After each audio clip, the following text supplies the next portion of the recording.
All right, I want to delve into something that's a little different. Sam Harris recently took some heat for the things he said about Elon Musk when interviewed by Bill Maher on Bill Maher's Club Random podcast. And in the aftermath of that criticism, Sam Harris, just a couple days ago, 36 hours ago, put out a piece on his Substack called The Trouble with Elon. I want to focus in on a specific part of this piece, although I encourage you to read all of it. And even if you are not a fan of Sam Harris's, what I want you to think about is, based on everything we know about Sam and everything we know about Elon Musk, is there any doubt in your mind that Sam Harris is telling the truth about the texts that he exchanged with Elon Musk? And I'll give you where I'm kind of going with this. These text message exchanges that we're about to look at expose the degree to which Musk is unstable, dangerous, and should have no position of power or any role adjacent to someone as powerful as the President of the United States. If anything, these texts that Sam describes confirm that Musk needs to be pushed as far from power as possible, as quickly as possible. So let's check this out. Okay, here is Sam's explanation of how his friendship with Elon kind of imploded. He says, when COVID first invaded our lives in March of 2020, Elon started tweeting in ways I feared would harm his reputation. I also worried his tweets might exacerbate the coming public health emergency. Italy had already fallen off a cliff, and Elon shared the following opinion with his tens of millions of fans: the coronavirus panic is dumb. As a concerned friend, I sent him a private text.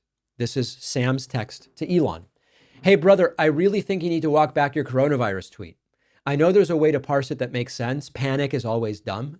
But I fear that's not the way most people are reading it. You have an enormous platform. Much of the world looks to you as an authority on all things technical.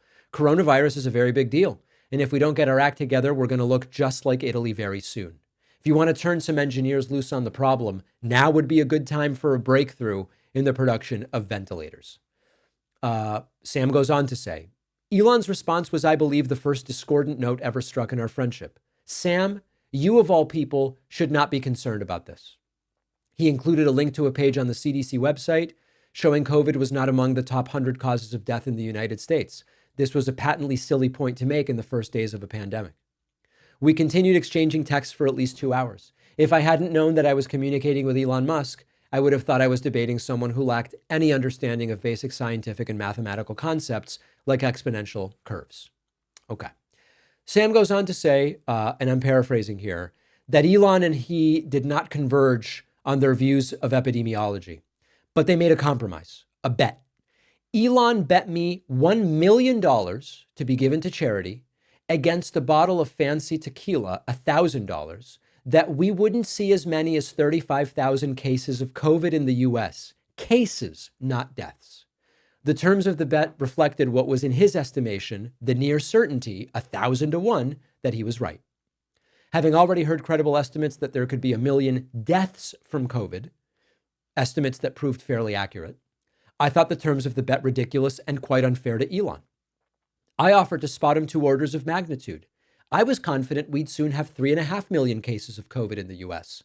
Elon accused me of having lost my mind and insisted we stick with 35,000.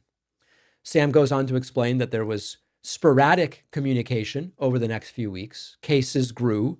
Sam would provide data and Elon would dismiss it. A few weeks later, when the CDC website finally reported 35,000 deaths, not cases, deaths, and 600,000 cases, I sent Elon the following text. Is 35,000 deaths plus 600,000 cases more than 35,000 cases? This text appears to have ended our friendship. Elon never responded, and it was not long before he started maligning me on Twitter for a variety of imaginary offensive. This continues with Sam talking about getting off of Twitter and other things. But there is one other key line here where Sam says, I bet that anyone who knows us both knows that I am telling the truth. It is of course, obvious that Sam Harris is indeed telling the truth.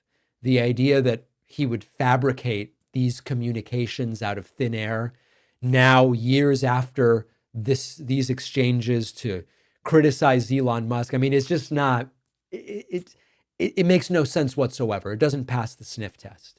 And you have to consider, if Elon Musk was so obviously wrong, and think back to that time, Elon thought there wouldn't be 35,000 cases. It was abundantly clear that even if all the estimates were really off, there were still going to be more than 35,000 cases. How can a guy who got something in front of his face so obviously so wrong ever be trusted to help the president of the United States make important decisions? But then I would go even further. Forget about the fact that he was wrong. What about the fact that his reaction after making a bet, he's got hundreds of billions and $1 million to a charity. And when Sam says, you know, I kind of am here to collect on it, right? I mean, I was right by a lot. The friendship is over. He doesn't respond, and he starts publicly attacking Sam Harris. You don't have to be a defender of Sam Harris to recognize that this is not a guy, Elon Musk, who should be anywhere near any of the access that he's currently getting, traveling with Trump to France and so on. This is just Elon.